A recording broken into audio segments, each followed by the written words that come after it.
ne sont pas présents dans ce forum.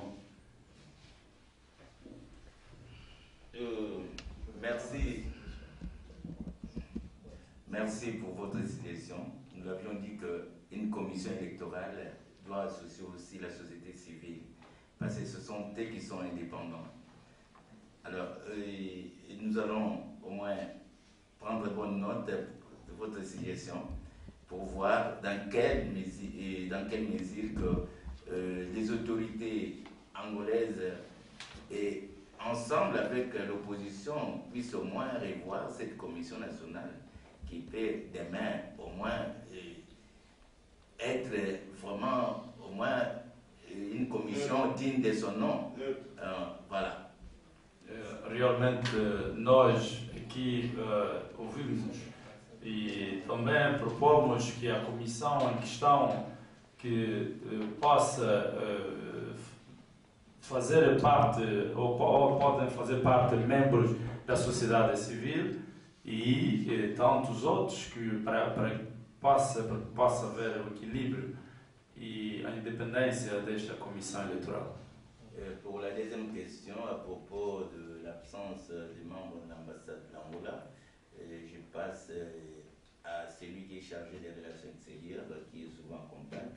Peut-être il a été contacté, il va nous dire quelque chose. Relativamente à presença de elementos da embaixada, nós vamos passar a palavra para a pessoa que é encarregado em relações públicas. Obrigado. Pelos representantes do que é da embaixada, fizemos tudo como fizemos assim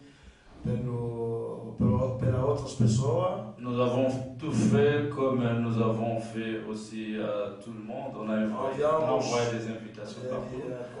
Convida, mas hoje devemos saber que é dia 11 de novembro.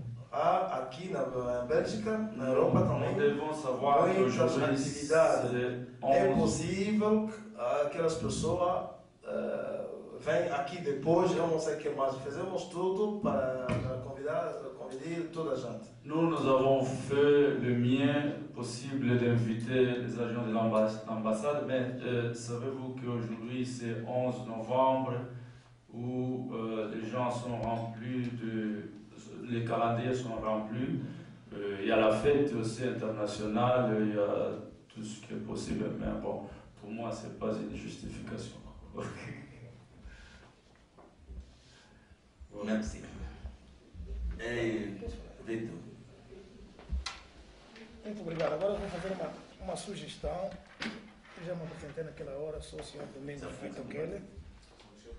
Também sou membro da Grema, mas eu farei a minha sugestão pessoal como cidadão. Je me présente, monsieur Vitor Keller. Donc, je suis aussi membre du Gréma, mais je vais poser ma question, ma proposition à titre personnel. Como citoyen. Personnel. Infelizmente, nós já começamos o debate, né? Mas eu diria. Malheureusement, nous avons déjà commencé le débat, mais moi, je dirais. Eu diria o seguinte: nós todos sabemos que Angola não é um país democrático. E nós Nous savons tous que l'Angola, vraiment, ce n'est pas un pays démocratique. E também sabemos que os que estão a governar o país não são pessoas com coração como uma pessoa normal pode ter. Nous savons aussi que nos dirigeants ne sont pas vraiment les gens qui peuvent tout faire. Non, ils ne sont pas vraiment des gens humains. Ils ne sont vraiment pas des humains comme les autres. Voilà.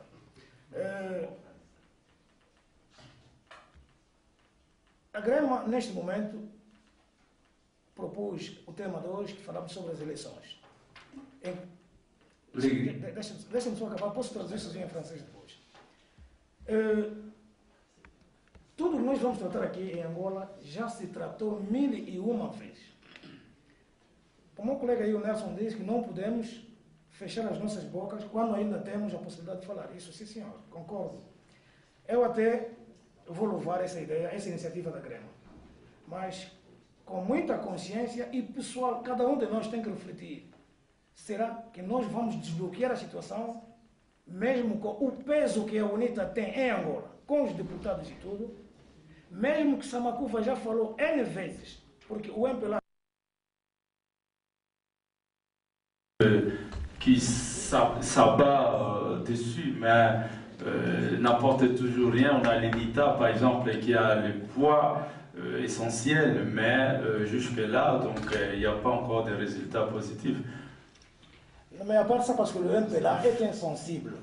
Le MPLA ne veut rien savoir du peuple. C'est là que le gréement pourra débloquer la situation maintenant. C'est ça la première question. La deuxième question, j'ai déjà commencé en français, je continuerai.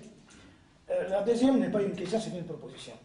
Au lieu de nous consacrer sur le problème des élections, pourquoi Gréma ne peut-il pas essayer d'arranger les mécanismes pour contacter les autorités, qu'ils aient au moins l'oreille sur la diaspora? Parce que la diaspora est effacée du dictionnaire du MPLA. La diaspora n'existe pas. Si les partis politiques souffrent, que serait de la diaspora? Nous sommes en Belgique, et vous savez, la Belgique, je ne sais pas combien de fois, est plus petite que la République démocratique du Congo. Automatiquement, nous avons beaucoup plus de diaspora au Congo qu'ici en Belgique.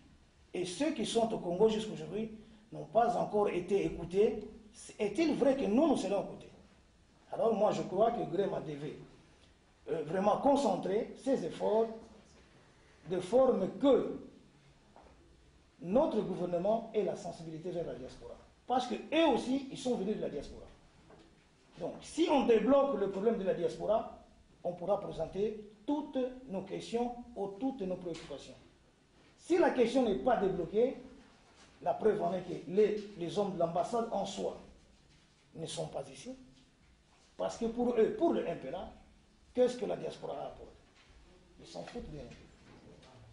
Pour le MPLA au pouvoir, même l'ambassadeur n'a pas le droit de débloquer ce que le président, parce que le président est le dictateur. Donc, tout ce qu'ils font, ils savent que nous souffrons, ils savent que nous avons droit à la parole, mais ils ne veulent pas nous donner cette opportunité-là. Donc, notre première préoccupation serait de débloquer cette situation-là. Parce qu'on peut continuer à réunir même 1000 fois, mais si nos messages n'y arrivent pas, s'ils n'écoutent pas ce que nous avons besoin, donc toutes nos réunions seront en vain. Entre parenthèses, mais, je viens de le dire, il y a M. Nelson qui avait dit, il avait déjà dit, ce n'est pas pour rien que nous nous réunissons et nous avons la foi et nous croyons en Dieu que même après 10 réunions, ils n'écoutent pas, peut-être la 20e ou la 25e, ils écouteront. Donc, ça vaut quand même la peine qu'on se réunisse. Mais ma préoccupation est de débloquer d'abord cette question, ce problème de la diaspora. Ça, c'est très important parce que d'abord, nous sommes éliminés sur le problème des votes. Nous n'avons pas voté en 2008 et c'était prévu en 2008 les élections législatives, en 2009 les élections présidentielles. Nous le savons tous qu'en 2009, il n'y aura pas des élections. Ni en 2010, ni en 2012, ils ont inventé un nouveau système. Donc, préoccupons-nous d'abord si on va voter ou pas. Ici, il y aura des votes. Est-ce que la diaspora sera inclue ou pas? Nous pouvons tout faire comme nous l'avons déjà fait au passé, mais tant que nous ne serons pas écoutés et tant que là au pays, ils ne veulent rien savoir de la diaspora, tous les efforts, entre parenthèses, seront en vain. Voilà. Alors moi je demande, après ça t'avoir écouté, qu'est-ce que toi tu proposes pour que nous puissions débloquer cette situation? Ma proposition est bien claire. Essayons de contacter les autorités à qui de droit. Je ne sais pas si c'est le président ou si ce sont les présidents de la République ou les partis politiques d'opposition pour que la diaspora ait sa place. La diaspora d'abord doit avoir sa place, c'est-à-dire doit être écoutée. Parce que dans l'ensemble des éléments qui forment l'Angola en soi, le sous-ensemble de diaspora est hors de l'ensemble. Essayons de l'inclure dans l'ensemble et seulement à partir de là qu'on pourra se sentir comme des citoyens angolais et pourront vraiment débattre des problèmes sur ça, chercher des solutions sur ça. Voilà, s'il vous plaît. Je voulais revenir rapidement avant que je perds des idées pour la diaspora. Parce que pour avoir écouté souvent le débat sur la diaspora dans d'autres communautés, j'ai aimé un jour un vice-président d'un pays dans l'Afrique, il nous dit, mais ces gens-là, bon, ils ont un pays, pas le Congo, pas l'Angola, ils disent qu'ils sont de la diaspora, mais quand je viens pour parler avec la diaspora, je ne vois personne.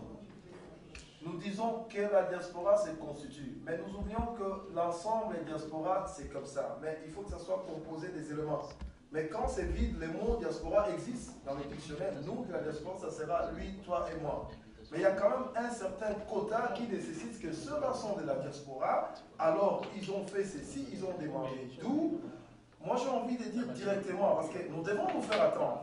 Il y a des possibilités, les mécanismes à mettre en place, c'est pas compliqué. Nous avions commencé à toucher ici, Gréma, tous les partis politiques européens démocratiques. Ils ont été invités, ils ont reçu des invitations. Ils auront un résumé de ce que nous avons fait. L'Union européenne est à côté. Nous allons envoyer. Mais quand on envoie, il y aura les noms de 1, 2, 3, 4, 5. Oui, c'est ça la diaspora. Mais quand on envoie un mémorandum signé par 1 million des Angolais de Belgique, oh, mais c'est la diaspora. Vous voyez ce que je veux dire? Nous, on est là, mettre le mécanisme en place, c'est pas compliqué. Nous avons des relations, il y a le représentant, Joël Milquet devait être avec nous, le président des CDH, l'humaniste, lui, là, les humanistes ont un cœur, ils sont sensibles, ils peuvent prendre des choses à cœur. Mais il a envoyé, étant absent, il a dit à un de son délégué de se présenter. PS, ils vont appeler. MR, ils vont appeler. Tous ces partis, on peut les contacter, dire faites quelque chose pour nous, soit au niveau européen, soit au niveau de la communauté européenne. Mais quand nous allons nous présenter comme diaspora, nous avons envie que notre ensemble vie de diaspora soit rempli des éléments. D'où, moi j'ai lancé un appel au nom des administrateurs, nous, Angolais, réveillons la conscience de nos frères et sœurs là où ils sont. Aujourd'hui, si on s'était rempli dans cette salle, on allait mettre nos noms. Mais quand nous disons, nous tombons souvent, moi je vais directement essayer de frôler votre première question, nous risquons de tomber dans ce que j'appelle la fatalité. UNITA a essayé, FNL a essayé, PPDR a essayé. Est-ce que vous pensez que ça va changer?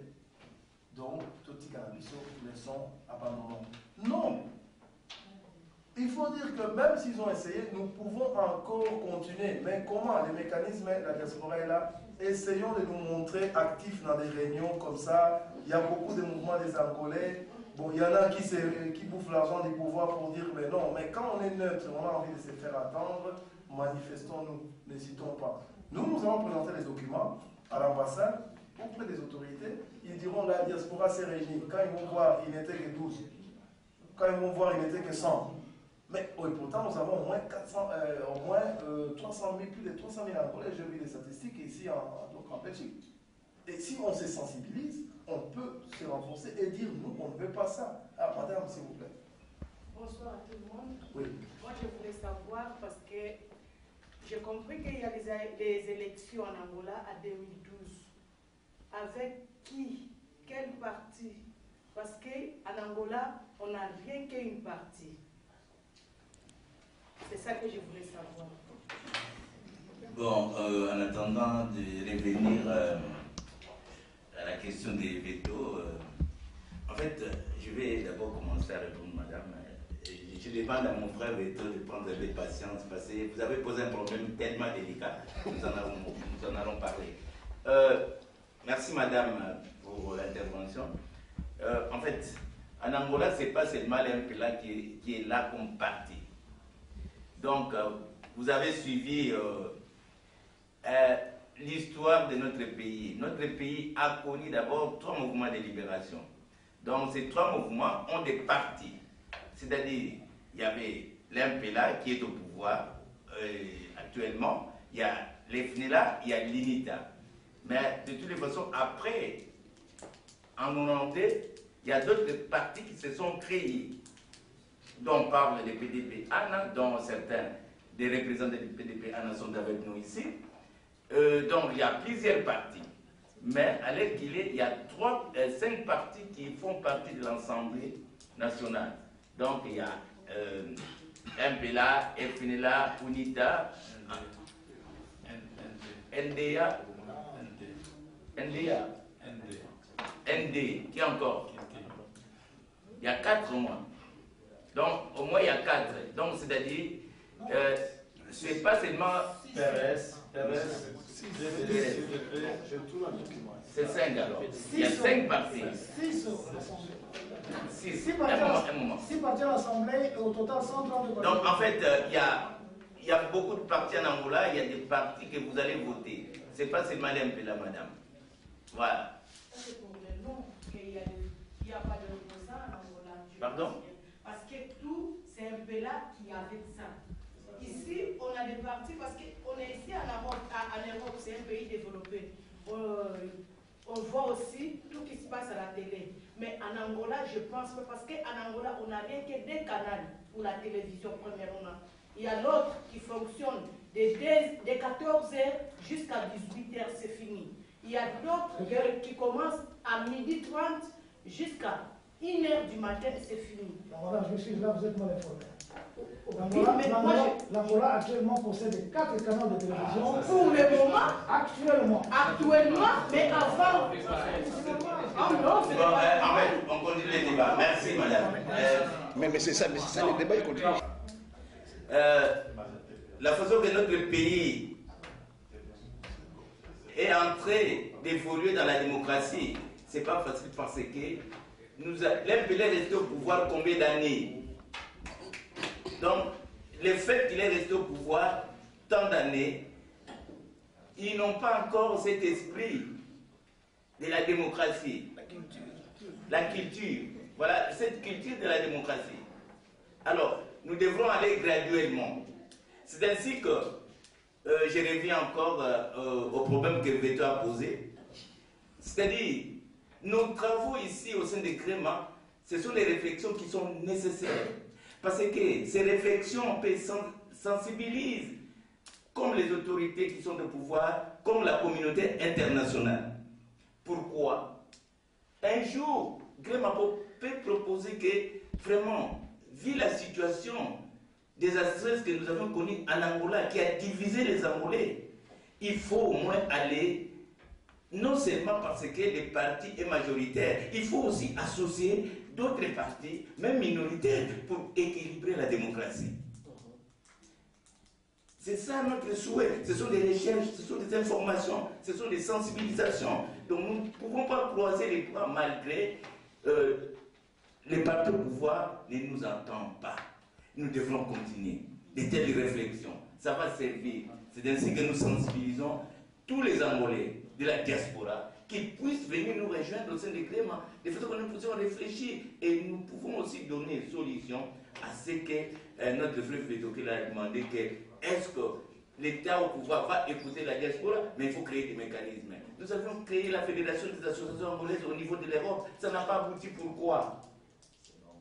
Vous savez, alors c'est dans ce contexte-là que Créma est nécessaire pour sensibiliser, pour informer, pour aussi analyser des situations beaucoup plus délicates de notre pays. Pierre. Moi, je crois que madame a bien posé une question. Peut-être, bon, l'idée n'a pas été claire au départ, mais elle dit qu'il y aura des élections en 2012. Quels sont les candidats que les autres partis vont présenter par rapport au poids que l'MPLA a dans le Parlement? Parce que les élections seront au niveau du Parlement. C'est ce qu'elle a voulu dire. D'autre part aussi, ça veut dire nous allons aux élections.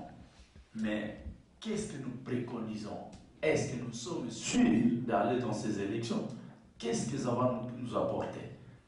Nous tournons toujours là. Il faut trouver des mécanismes. Je vais répondre brièvement, madame. C'est-à-dire que c'est vrai. En fait, on est en train de... Le texte, hein, si vous avez bien suivi, vous expose plutôt de la réalité existante. Pour l'instant, ça a déjà été accepté, voté. Je vous ai dit, un PLA est majoritaire avec 129 députés contre, je ne sais pas, 74 et 6.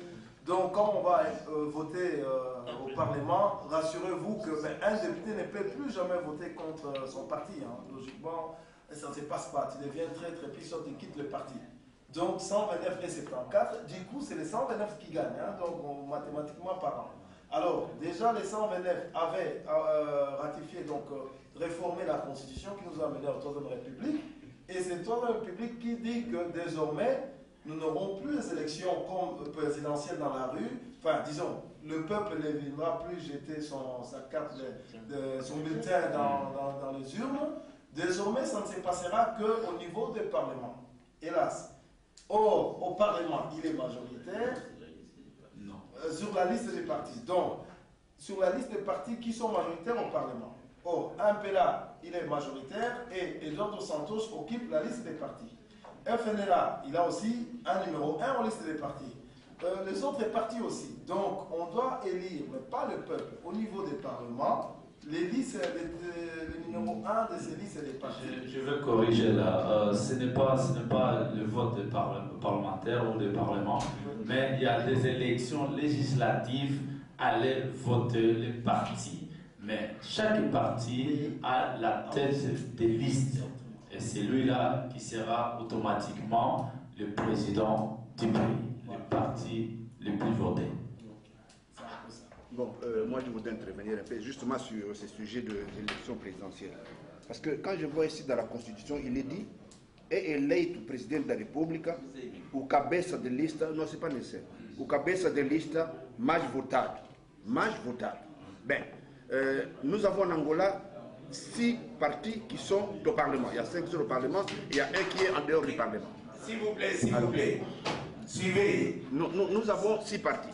Ben, de ces 6 partis, admettons, on va inventer un scénario. Admettons que le MPLA obtient 27% de suffrage universel. 27%. Et les autres auront peut-être 25, 21, 22, peut-être 18.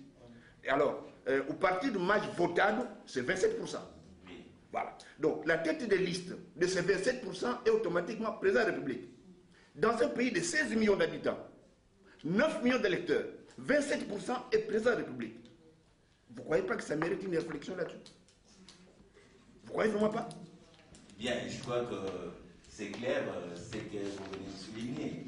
C'est-à-dire que c'est ainsi que nous préconisons un mécanisme beaucoup plus approprié pour équilibrer cette démocratie. Parce que à long terme, qu'il y ait au moins des coalitions. Donc, associer aussi la minorité. Parce que avec 27%, vraiment, on va élire un président 27%. Il n'aura même pas de deuxième tour. Donc maintenant, bon, c'est un travail aussi de l'opposition sur place de voir comment ils doivent s'organiser entre eux. Parce que bon, l'opposition aussi doit jouer son rôle. C'est vrai qu'il y a des obstacles et des barrières, mais à un certain niveau, ils devraient faire le nécessaire pour au moins qu'ils puissent au moins changer aussi la situation. Même pas en général, mais d'une façon graduelle. Je voudrais revenir toujours sur ce même thème-là du président de la République. Là. Ben, moi, je crois qu'en lisant la Constitution, il m'a semblé qu'il manque ici un élément. C'est l'élément de voix préférentielle. M. Nelson, quand il a présenté son texte, il nous a dit que dans les pays comme le Lesotho, le Swaziland, la Belgique, la Grande-Bretagne, dans ces pays, quand le parti qui gagne les élections, c'est ce parti-là qui choisit son Premier ministre. Mais ce Premier ministre-là, je crois qu'il est choisi en fonction quand même des voix préférentielles. Hein? C'est-à-dire qu'il est le plus voté aussi dans son propre parti. Or, il se trouve que cet élément de voix préférentielle, on ne le retrouve pas dans notre Constitution. Mais c'est un MPLA qui gagne avec 27%. Sa tête de liste, en termes de voix préférentielles, il a combien? Alors, on va confier la direction d'un État à quelqu'un qui est peut-être impopulaire, parce que M. Nelson a parlé aussi de l'impopularité. Ce type qui est impopulaire doit diriger le pays tout simplement parce que son parti a gagné 27%. Vous ne croyez pas que là aussi, nous devons aussi réfléchir là-dessus? Merci pour la suggestion. Posso aumentar uma coisa? Naquilo que disse o senhor Laquiese, nós aqui só estamos a falar de 6 partidos que estão no Parlamento. Ainda temos 100 e tal partidos que não estão no Parlamento e que têm militantes. Je voudrais tout simplement compléter ce que notre frère Manquies vient de souligner. Donc, nous parlons tout simplement de certains partis, mais nous ne savons pas que de 6 partis, mais vous ne savez pas qu'il y a plusieurs qui ne sont pas représentés au Parlement, mais peut-être qu'ils vont faire part de ces élections. Porque segundo as contas bem feitas em Angola, deputado representa pelo menos 200 a 300 mil votos. Hein? Selon mathématiques angolaises, donc un député représente 200 a 300 mil. 200 a 300 000 voix. Quer dizer que o partido, que esse sistema de voto só no Parlamento, por causa da cabeça de lista, em Angola, sinceramente, não pode funcionar. Tem que ser uma eleição universal. Le texte de loi voté par les partis au pouvoir de nommer ou de voter le président au Parlement, en Angola, ça ne marchera pas. J'en suis sûr. Merci pour la suggestion. Il y a Grégory. Gregorio Sumumbada. Les temps. J'ai l'habitude de parler pas trop fort, donc je vais essayer. Disons, je voudrais aborder tout ce que nous avons essayé de suivre ici présent. On nous a présenté le topo du pays, auquel je ne vais plus encore reprendre tout ce qui a été dit. Mais disons, mon intention se focalise sur ce que nous appelons, disons chez nous, la démocratie. Mais il y a eu des réponses que dans notre pays, en Angola, il n'y a pas de démocratie. Disons, nous voyons seulement que ce que le pouvoir est en train de faire, il fait de fuite en avance. Et nous connaissons, et ce que nous attendons en 2012, j'ai la conviction que, comme tout le monde, de la manière que nous le suivons, il n'y aura pas vraiment grand-chose. C'est-à-dire, nous tournons en rond. Mais moi, ma préoccupation est que, voilà, je me pose chaque fois des questions, qu'est-ce que fait l'opposition? Parce que, quelque part, je peux me permettre aussi d'accuser l'opposition, d'amener en péril notre pays. Pourquoi? Parce que ça se remarque. Tous ces partis politiques qu'on essaie d'évoquer, il y a 6, mais en principe, il y a une centaine de partis, d'autres qui n'ont pas de voix au Parlement, mais qui ont droit aussi de voir dans la gestion publique.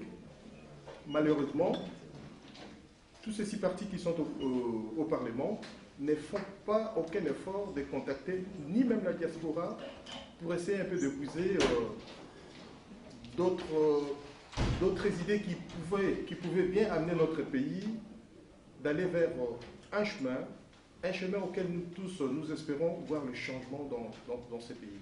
C'est-à-dire l'opposition, moi j'accuse l'opposition à dire que voilà, en tout cas, l'opposition ne vise rien.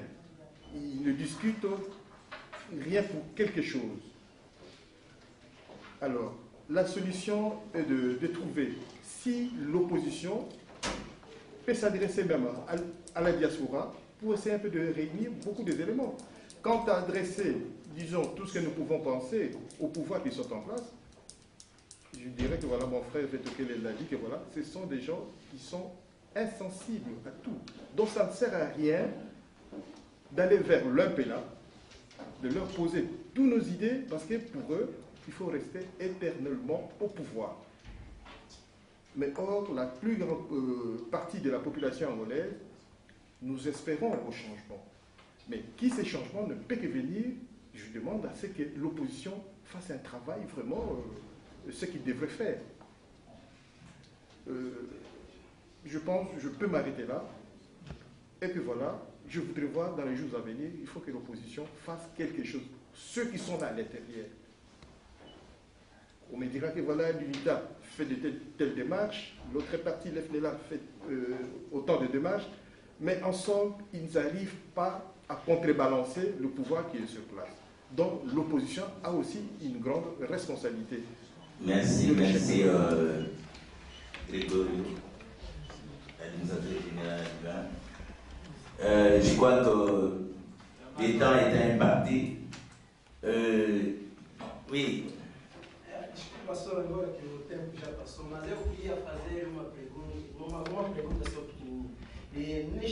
que a gente acabou de fazer aqui, a Grema como grupo dos imigrantes aqui fora de Angola.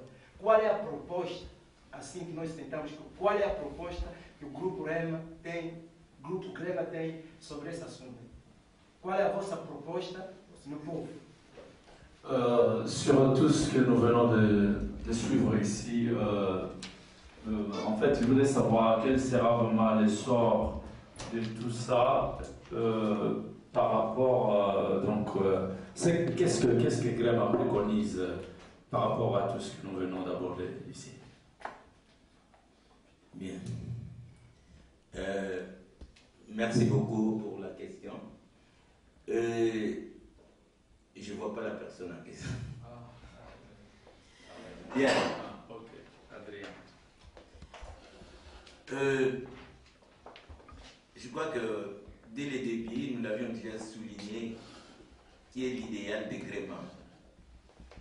L'idéal de Grema, vous savez que c'est entrer en profondeur, de réfléchir, pour donner certaines réponses, pour trouver des pistes appropriées aux problématiques de notre pays et en train de connaître.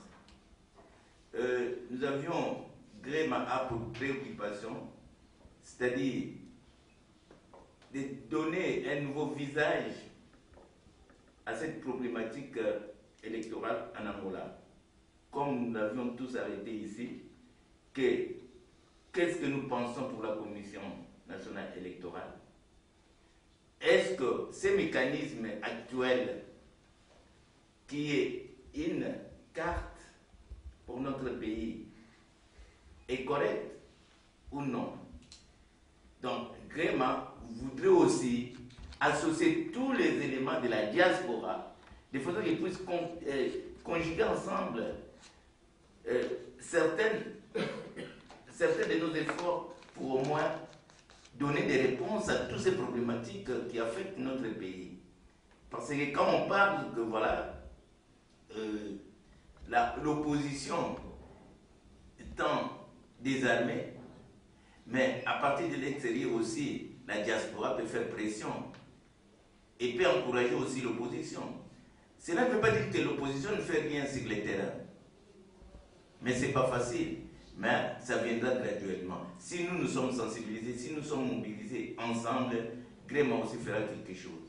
Voilà. E o Grupo Grema, assim, não pode fazer uma proposta, por exemplo, nas pessoas da embaixada que estão aqui, para podermos ter debate para passar bem a mensagem até lá em Angola? Nous l'avions proposé le premier débat. Grema ne peut pas proposer à l'ambassade d'un débat pour qu'on puisse nous entendre bien. Non, nous organisons un débat et nous invitons les éléments de l'ambassade pour participer à ces débats. C'est ça le mécanisme. Donc, on ne va pas ensemble organiser un débat. Grema, c'est une association indépendante. Voilà. Je voudrais ajouter un tout petit peu. Donc, tout ce que l'administrateur a dit, exactement, c'est bon. Nous, qu'est-ce qu'on propose? Qu'est-ce que nous préconisons? Après ces échanges, première chose, nous allons élaborer, je parle toujours d'un mémorandum, un document, où il y aura toutes les recommandations liées à la CNE, Commission nationale électorale, liées à la télévision, tout ce qu'on a dit, lié à la diaspora. On a écrit lié aux partis politiques qui sont une centaine ou une 300, mais vaut mieux qu'ils soient unis, comme ça ils constituent une force pour faire tomber les 21. C'est ça le travail que nous allons faire. Nous aurons donc, les techniciens vont se mettre pour mettre un peu en résumé tout ce qui est sorti de ces forums 2010. Quand nous aurons le document, nous allons donner à qui des droits. Dis-moi, nous aurons fait le travail de faire attendre ce qu'on a pensé. Bon, quant à faire ça ou ne pas faire ça, ça nous continuerons encore. C'est comme l'enfant qui insiste pour avoir son pain. Donc ça signifie que dans les prochaines rencontres, dans les prochains contacts pour Grema, venez toujours. Voilà pourquoi nous vous proposons, si vous pouvez écrire nos adresses mail, mettez tout le temps grema@yahoo.fr, grema@hotmail.fr, grema@gmail.fr. Donc chaque fois que vous écrirez quelque chose là-dessus, nous aurons quand même une idée qui pourront encore renforcer ces documents qu'avant 2012, quand même, les autorités, que ce soit des partis politiques de l'opposition, que ce soit ceux qui sont au pouvoir, ils vont dire voilà ce que nous proposons. Alors à ce moment-là, Grema sera, comme je dis, servira de pont qui a amené les occupations, les préoccupations, les idées de pauvres angolans de la fora auprès des autorités. Ça signifie que n'hésitez pas à venir dans nos réunions, n'hésitez pas à parler autour de vous des Grema, surtout des mécontentements du peuple angolais. Je reviens, comme disait notre jeune Irmand, qu'il n'y a pas la démocratie, on doit continuer à combattre ça.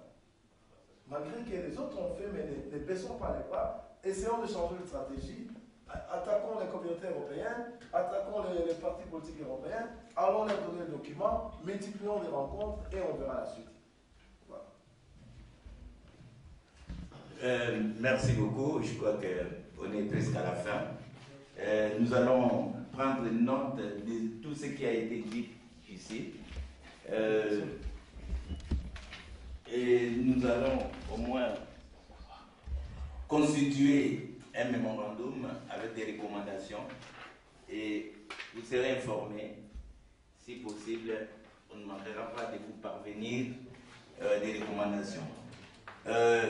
Une fois de plus, merci beaucoup de votre présence. Et après cette séance,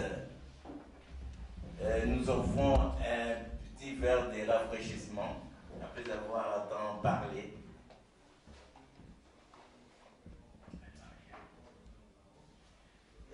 Après avoir tant parlé, nous allons sortir. Mais les documents sont prêts pour être distribués. Les documents, il y a, comme on n'est pas assez nombreux, nous allons un peu distribuer quelques documents. Venez nous rejoindre.